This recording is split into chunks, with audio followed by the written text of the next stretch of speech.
In the beginning, there was darkness, and then, bang, giving birth to an endless expanding existence of time, space, and matter. Now see further than we've ever imagined, beyond the limits of our existence, in a place we call the universe. In space, threats can come from any direction. Meteors from deep space. Invisible but deadly bursts of radiation from the sun. Otherworldly landslides from above. And Marsquakes from below. Outer space is the last place you want to be as a human being. What makes fire more deadly in orbit than on Earth? What happens to someone exposed to the harsh extremes of outer space? The saliva, the blood goes from a liquid state to a gaseous state. Buckle up and prepare for space disasters.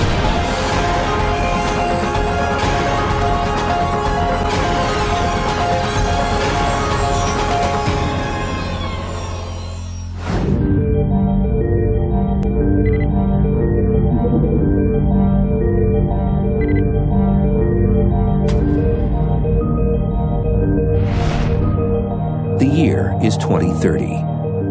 A crew of astronauts simply hits the up button in a space elevator. The elevator will bring them to their spacecraft, which will meet them in orbit. They're grateful they don't have to risk the controlled explosion of a rocket launch. We can now create carbon nanotube fibers that are stronger than steel. And believe it or not, they are strong enough to keep a space elevator afloat in space so that you can literally climb your way into the heavens. The 60,000-mile cable is attached to the docking station that revolves at the same rate as the Earth. Just like a geosynchronous satellite, it stays over a fixed spot on the ground. A space elevator would be any astronaut's dream. But the space elevator dream can also turn into a nightmare. The space elevator has to be anchored to the Earth. But what happens if you have storms and all of a sudden the moorings begin to snap? With the cable still attached up in space, it will start swinging wildly, striking objects hundreds of miles away in any direction.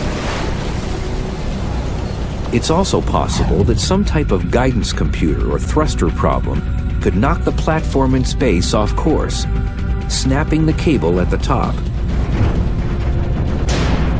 If it happened while a crew was going up or down the cable, they would be in for the last ride of their lives.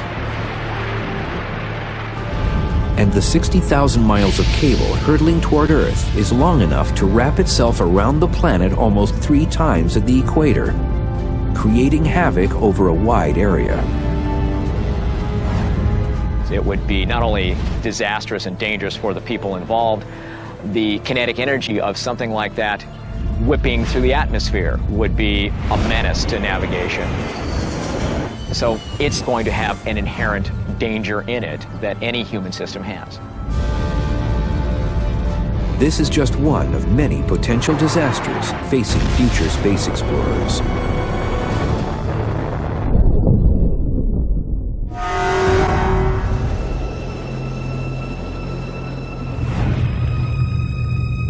Living in space will also involve grave dangers. Colonies on the Moon or Mars will be faced with threats from all directions, especially above, where sudden spikes of radiation can turn deadly.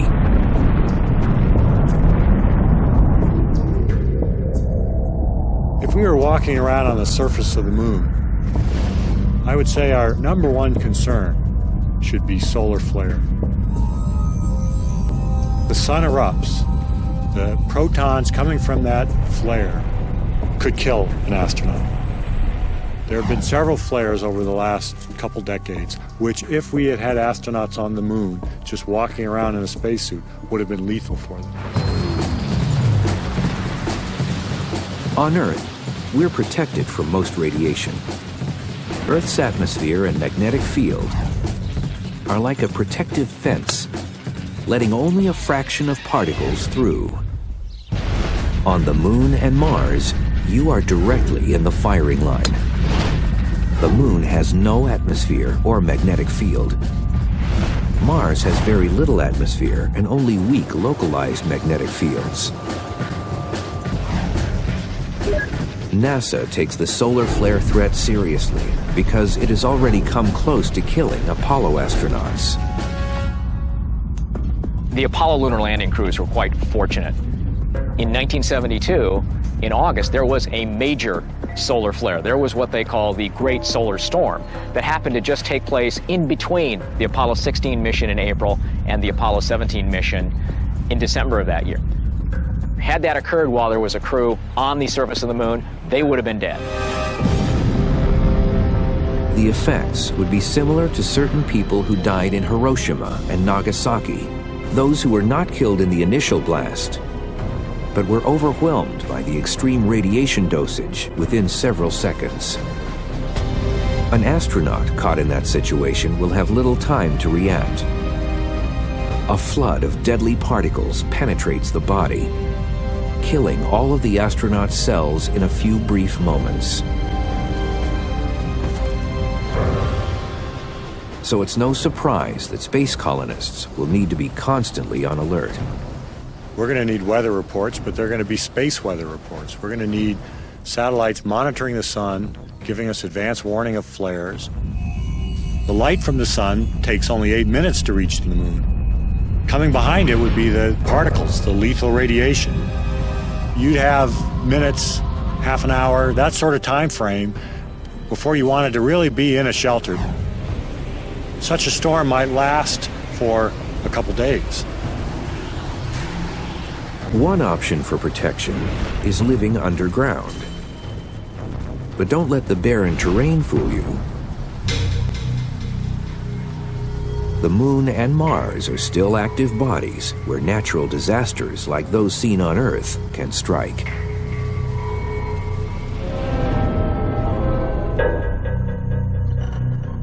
I'm here in the Mojave Desert in a cave created by a lava flow underneath 5 or 6 feet of rocks. Well, being underground in a cave may be an option for habitation on the Moon or on Mars. On the surface of the Moon and Mars, there's radiation from the sun, there's cosmic radiation. On Mars, there's dust storms. If we're underground, well, we're safe from those hazards, but we have other hazards. Imagine being in this cave when there's quakes, rocks falling down, crushing us, pinning us. A Moon or Mars quake could also threaten an above-ground colony.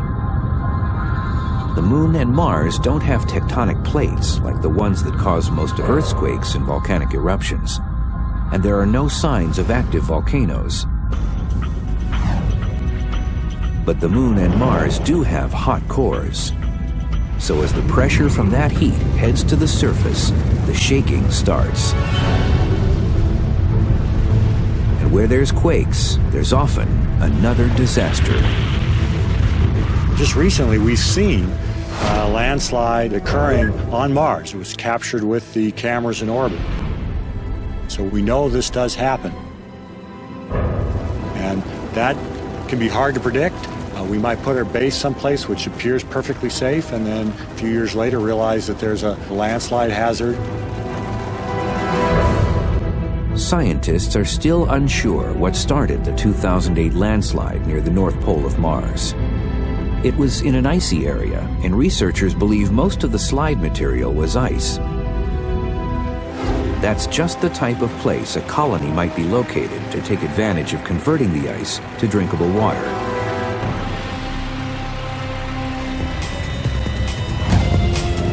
Even a distant quake could still trigger a slide near a colony. But what if a hidden fault line is running right under the buildings?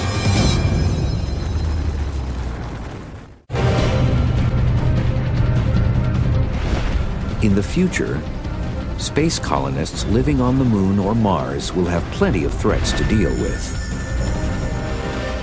including natural disasters like moonquakes and Marsquakes. They're not active the way we're used to on Earth.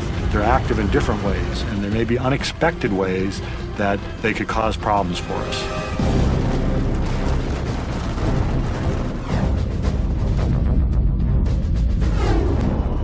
Since our current knowledge of these other worlds has literally only scratched the surface, it's possible that in the future we could locate a base right over a fault line without realizing what's below. And since weight is always an issue when carrying things into space, the lightweight buildings could be quite vulnerable, especially the outer layer. If anything happens to that protective layer, that's trouble, very rapid trouble, as the gases stream out of the habitat. You've got to have a very efficient and quick procedure for getting into a spacesuit to survive that sort of decompression. Death would not be instantaneous if oxygen and atmospheric pressure inside the colony are suddenly lost. On Mars, there is a thin atmosphere, although it's not breathable, since it's mostly carbon dioxide. On the Moon, there is only the vacuum of space. But you'd still have a chance, as we've learned from industrial accidents in vacuum chambers on Earth.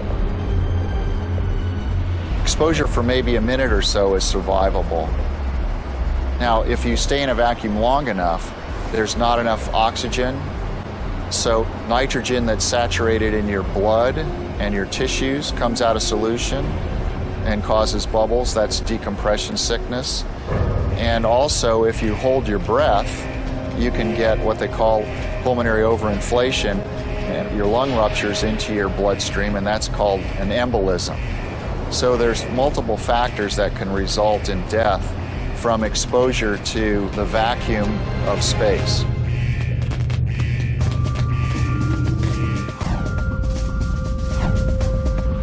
Then there's the temperature extremes.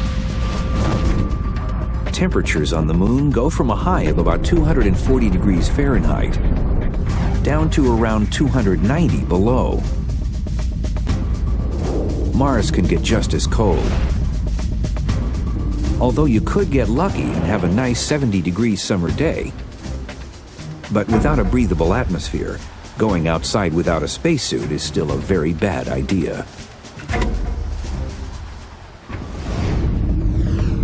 Another thing above-ground space colonists will have to be on the lookout for is meteors. The craters on the Moon tell the story. It's an easy target.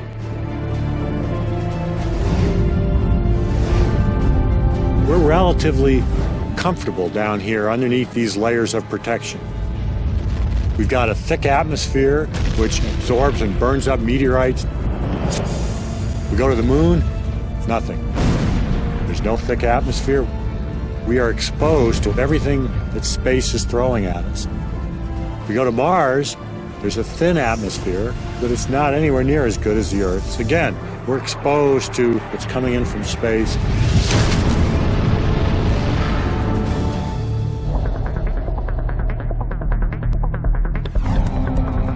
Smaller meteors that are only inches or fractions of an inch wide, known as micrometeoroids, will strike most often and without warning. You're walking along the surface of Mars, then something the size of a grain of sand comes slamming into your spacesuit. That's going to be a serious problem. It's going to be a loss of the pressure in the spacesuit. It could mean loss of life of an astronaut. When we have lots of people doing a lot of work on other worlds, eventually that's going to happen. That's the equivalent of a lightning strike, a rare, possibly fatal event. Micrometeoroids could also punch a hole through the wall of a colony building. Like space stations, colonies will probably be built in a series of sections or modules. And just as crews have had to seal off sections of a space station in an emergency, colonists will likely do the same.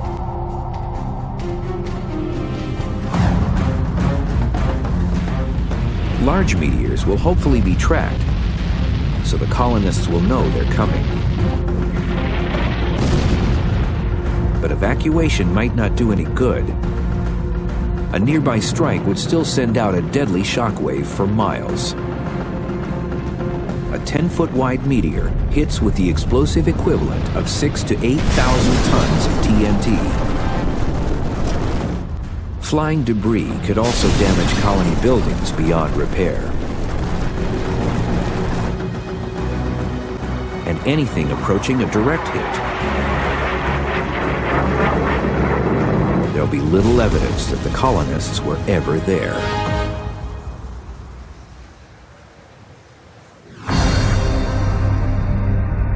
It's unlikely that colonists would live anywhere near one of Mars's volcanoes.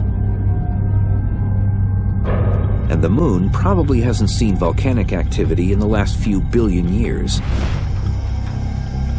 But even ancient remnants of volcanoes could still cause trouble for crews in vehicles. Both the moon and Mars show evidence of volcanic flows. So we might expect to find there this sort of thing, volcanic caves. Now imagine driving along the surface, come across one of these, you're not expecting it. That could ruin your day, it could ruin your vehicle. You could be at the bottom of this pit without any way to get up. Even worse would be imagining one of these volcanic caves with a thin layer of volcanic rock on top of it. You move across on top of that, it gives, and down you go. But not all colony disasters will be so dramatic. Simply running out of supplies is one of the greatest dangers. Since the moon is much closer, emergency supplies could arrive in a matter of days. With Mars, help is many months to years away, depending on how the planets are aligned. On Mars, if something goes wrong and you lose some supplies, resupply from Earth can be 2 or 3 years away. You think you've got enough to last, you lose half of it through an accident, you're dead. It's a real problem. I think that means you're going to have more than what you need. You're going to have enough for 5, 6 years.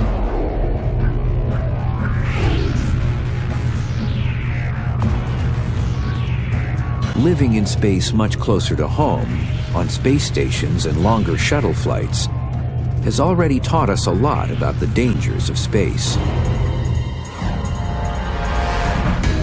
And fire is space crew enemy number 1. The reason fire is such a threat is because spacecraft traditionally have higher levels of oxygen than the atmosphere, certainly in higher concentrations under pressure. They are also filled with electronic equipment. Electronic equipment puts out heat, and often there are sparks and arcs.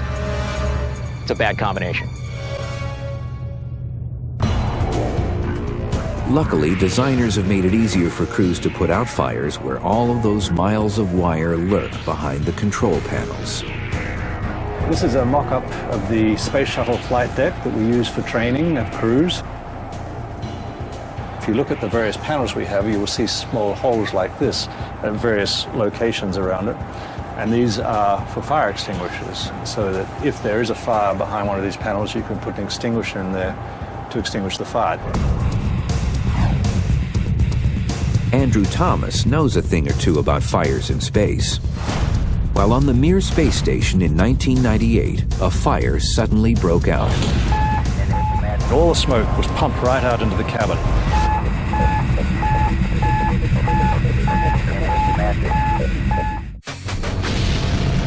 Crews hurtled through space in their enclosed craft, desperate to maintain the Earth-like atmosphere inside. Out here, fire is one of the biggest threats. In 1998, NASA astronaut Andrew Thomas is on board the Mir space station with 2 Russian cosmonauts. Suddenly, a fire breaks out.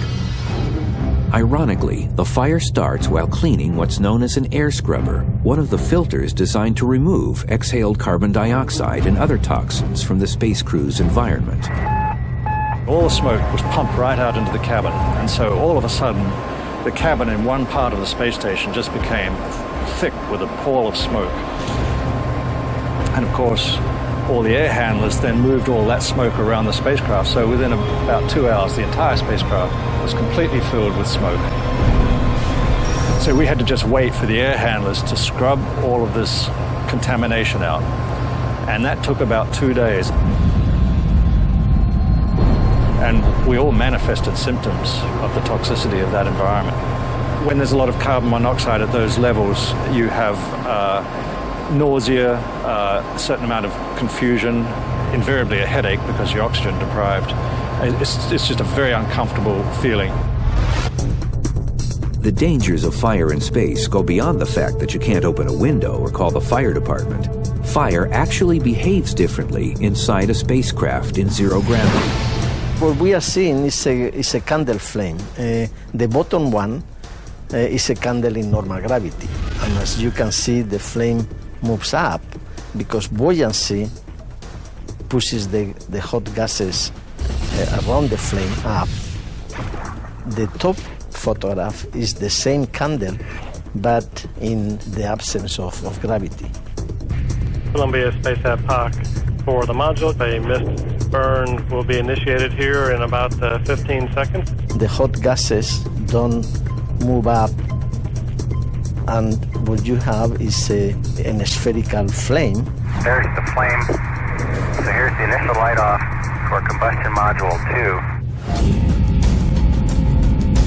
2. So putting a smoke detector on the ceiling, like we do on Earth, doesn't work in space.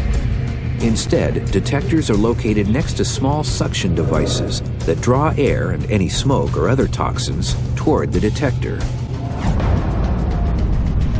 To figure out just how dangerous fire is in space, Professor Fernandez-Peyo's team performs experiments in the University of California, Berkeley Combustion Lab and on KC-135 aircraft in short bursts of zero-G.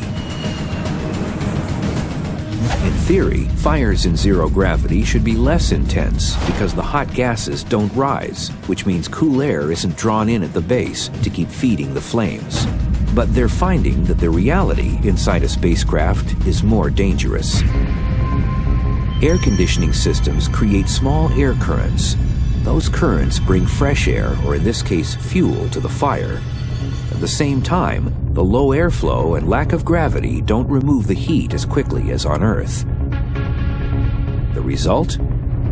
This type of fires are hotter and more dangerous than in normal gravity. And fire is likely to become even more of a safety hazard inside the new Ares Orion spacecraft being designed to replace the shuttle. What they've decided to do was to reduce the pressure and increase the oxygen. And by doing this, they reduce the preparation time that it takes for the astronauts to go from the vehicle to outside of the vehicle. So what we're doing is we're testing materials at that proposed environment. We've learned that for the environment that they've chosen for the next generation of vehicles, things actually ignite about 20% faster than they would in the current environment.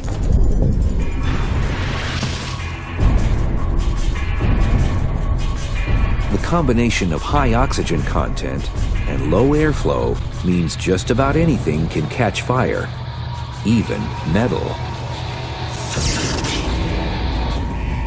In a worst-case future scenario, a space station crew is unable to quickly extinguish a fire. It grows too fast to seal off in a separate module. Even if they put on emergency oxygen masks, the heat of the flames will likely kill them. And if they're somehow able to survive the flames, the filtering system is completely overloaded. They are left to die in a toxic stew from smoke inhalation. The best chance of survival with an out-of-control fire is to abandon ship and return in a re-entry capsule if one is available.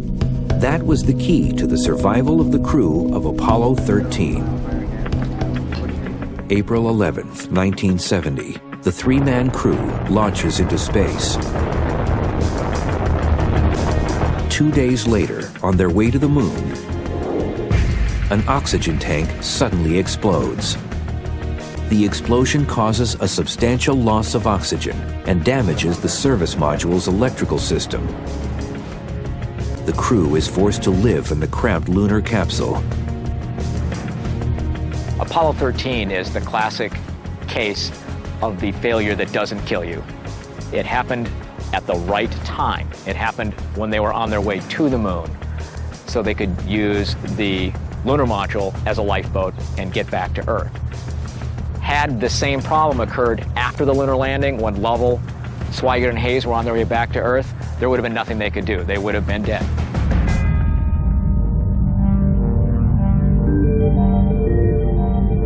The threat of fire is especially high inside spacesuits. During spacewalks, also known as EVAs or extravehicular activity, the spacesuits need to be kept at low pressures. Working in a fraction of Earth's atmosphere is the key to flexibility. If you had a spacesuit that was at 1 atmosphere, you would be like basically in a balloon, and you couldn't move. With low pressure, just like a climber in the thin atmosphere of Mount Everest, astronauts need to breathe highly flammable 100% oxygen.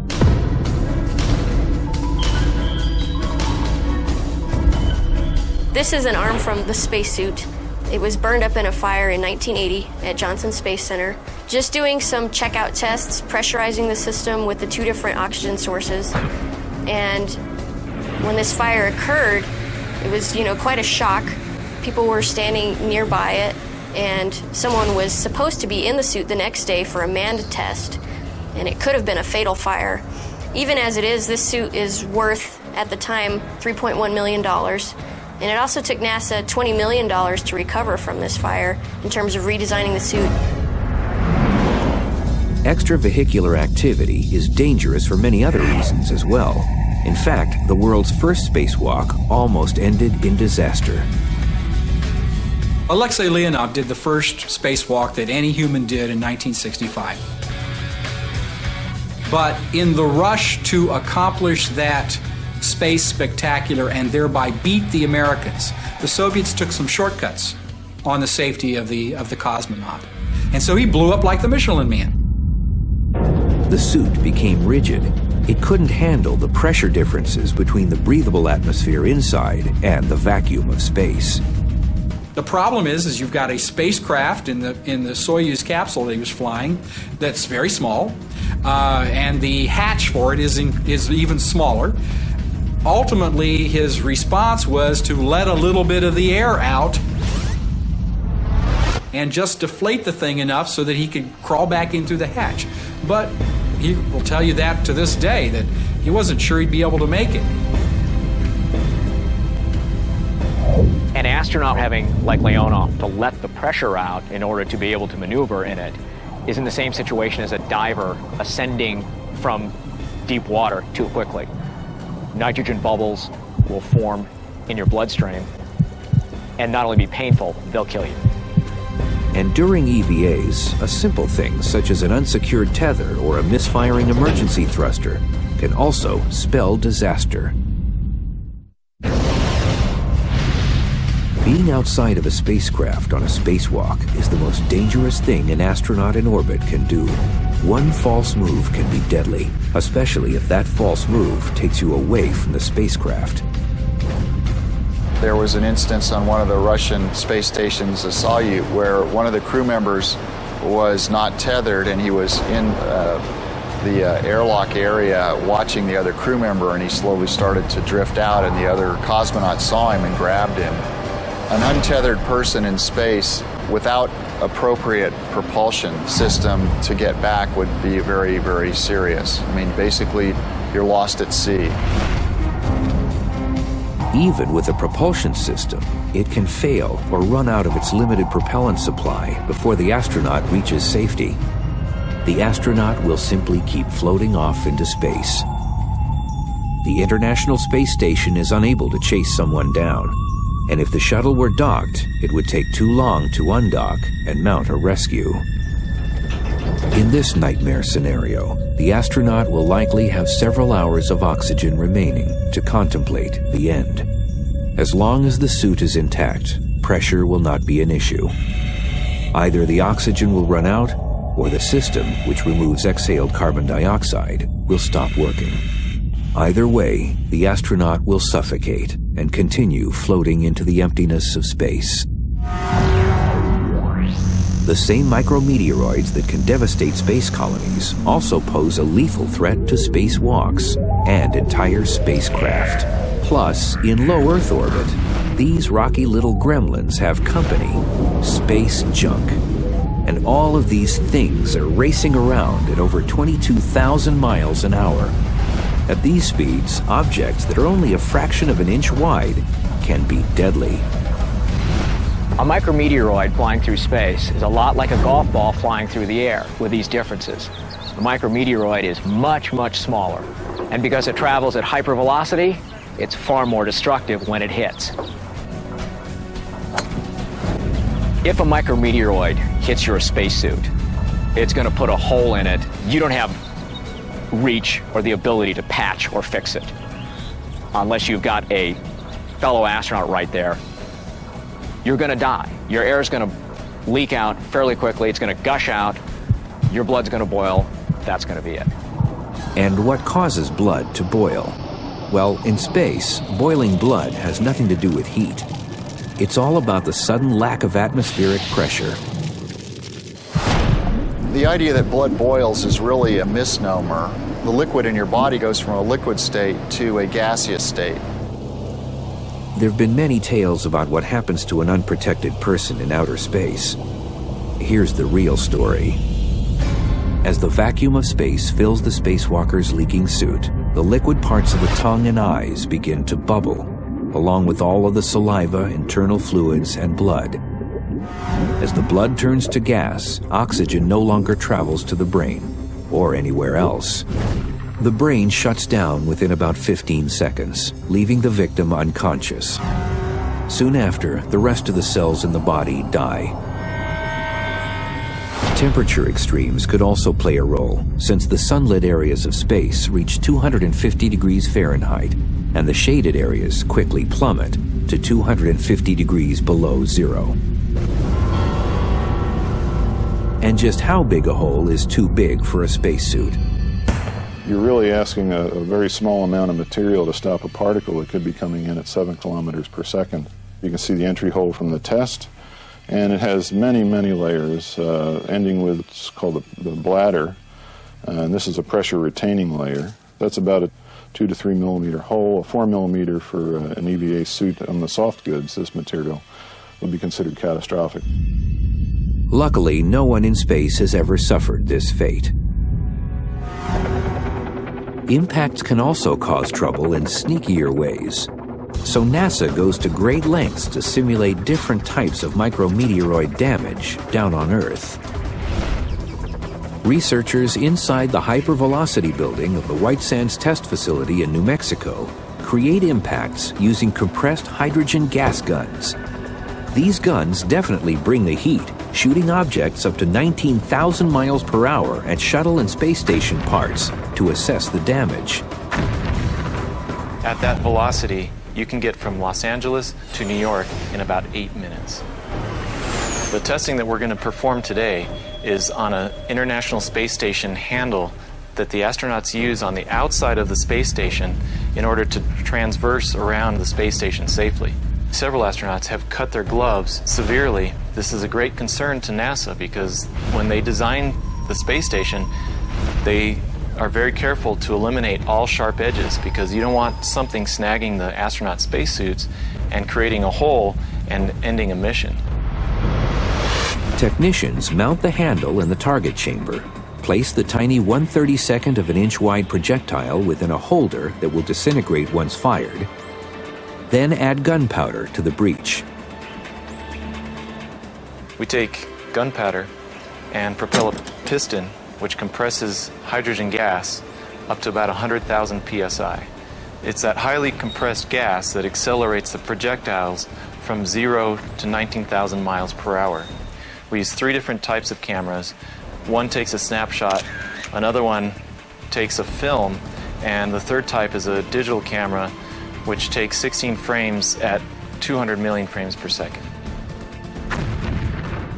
The technicians retreat behind a blast shield and prepare to fire. The chamber is cleared of oxygen and other gases to simulate the vacuum of outer space.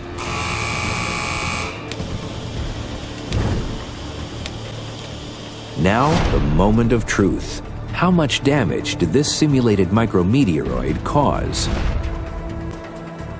Even though it is a small impact, there's enough of a lip with enough structure so that an astronaut could catch their glove on such a lip and cause a tear in their glove. And if a projectile only 1/32 of an inch wide can cause this type of damage, you won't believe what a larger object can do.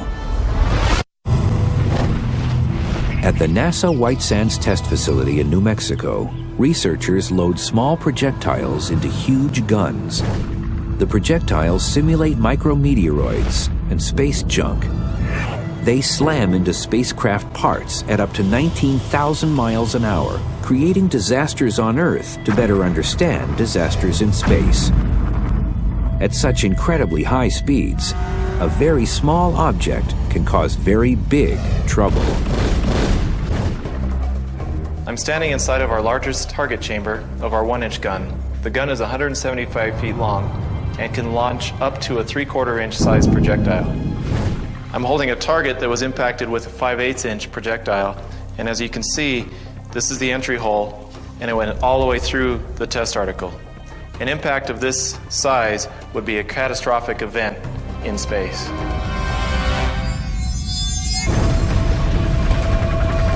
The only hope the International Space Station crew would have for survival is to put on emergency breathing masks and head to the re-entry capsule. An object less than an inch wide would have forced them to abandon this multi-billion-dollar facility. That type of scenario is the reason why crews are constantly adding extra layers of protection to the outside of the space station. For another type of space collision, we have only ourselves to blame. In 1997, a Russian cosmonaut had trouble guiding an unmanned cargo craft to its docking point with the Mir space station. Now, we know in aviation that 70% of the accidents are human-related, so it wouldn't surprise you to think that humans have also a big role in accidents and mishaps in space. The Mir collision actually was because a crew member complained that he wasn't trained enough to do the rendezvous, and the ground control team said, well, you have to do it anyway. The hit occurred and it caused a leak in the cabin pressure, so now they started to lose cabin pressure. And then the space station started to tumble because it was like pool balls. One hits another, it causes it to move. So even a minor thing, just the control of a rendezvous and docking could have almost catastrophic consequence. But the disasters that have happened in space still pale in comparison to the disasters of getting into space and returning. There is a saying that the first 50 miles and the last 50 miles are the most dangerous part of any mission. The 1986 Challenger launch disaster and the 2003 Columbia re-entry tragedy make that clear. But if we're ever going to travel beyond our solar system, we're going to need to move beyond our current rocket technology. One possibility that both thrills and terrifies is known as an antimatter engine. Inside massive particle accelerators, scientists have created minute amounts of antimatter, which is made of atoms that have the opposite charges of normal atoms. So with antimatter, the electrons are positive and the protons are negative. When matter and antimatter come into contact, they annihilate each other, releasing tremendous amounts of energy. Antimatter engines have a 100% conversion rate of matter into energy. Realize that even an atomic bomb is only 1% efficient.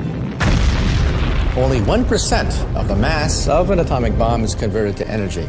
In an antimatter engine, we're talking about nearly 100% of the mass converted into energy. It is, for the next century, the propulsion system of choice. But there's a problem. A teaspoon of antimatter might be able to propel us across the solar system. But that same teaspoon also has the power to destroy an entire city. And once a spacecraft is out in deep space, simple accidents can suddenly tip the balance from life to death. As we venture to Mars and beyond, with journeys lasting years at a time, the chances of becoming stranded in space will become much greater. For example, on a flight to Mars, what if a micrometeoroid punches an oxygen tank? What if you just are simply running out of breathable air?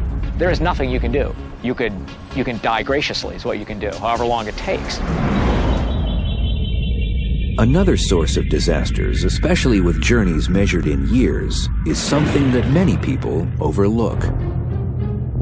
One thing we forget is our fellow man, our fellow astronauts. If you're cooped up in this tiny little space capsule for, let's say, a year at a time going to Mars, or years going into deep space, you can go crazy. You can get claustrophobic. The guy next door could really get on your nerves, and you want to strangle him after a certain point. Although the incidents aren't highly publicized, crew members have had problems getting along in the past with dangerous results. There was at least one Soviet space station crew of the 1970s that didn't get along pretty famously and actually supposedly had a fist fight. These stresses are going to manifest themselves on these long-duration missions. Anybody who thinks they aren't is fooling himself. And to make things even more interesting, Russian cosmonauts supposedly have firearms stowed on board as a precaution after an extremely off-course landing in 1965. The crew landed up in the woods in Siberia and were there for about 3 days. And they had to fight off wolves until they were rescued. After that particular mission, the Soviets decided that they were going to put a sawed-off shotgun in every Soyuz capsule in case something like that happened again. The cosmonauts are now rumored to have handguns stored in emergency kits. But no one is eager to offer any official details of guns in space. And the risk of having a weapon aboard isn't just a concern if tempers flare. There is actually a documented case of a payload specialist who flew on a shuttle flight, whose experiment failed, and he spent his whole life getting this experiment ready. It failed, and he actually talked about killing himself. And the crew themselves actually tried to protect him and guarded the hatch so he wouldn't kill them. Even with all of the space travel lessons learned so far, one thing is clear. Nothing can completely prevent disasters from striking in the future. If we're going to continue human spaceflight, we have to accept the risk because it is a very dangerous occupation. But we have to manage the risk, and that's going to require good technical people and good leadership. But just as surely as disasters will strike, there is another certainty when it comes to manned space exploration. I think we have a gene for exploration, a gene for discovery. Not only is it good for our evolution, because we find new avenues to reproduce and to colonize, but I think it's also inside the spirit of human beings to want to know what's out there. Is it possible to reach areas that we've never been before? And the thrill of being the first person to explore new terrain, that's fantastic.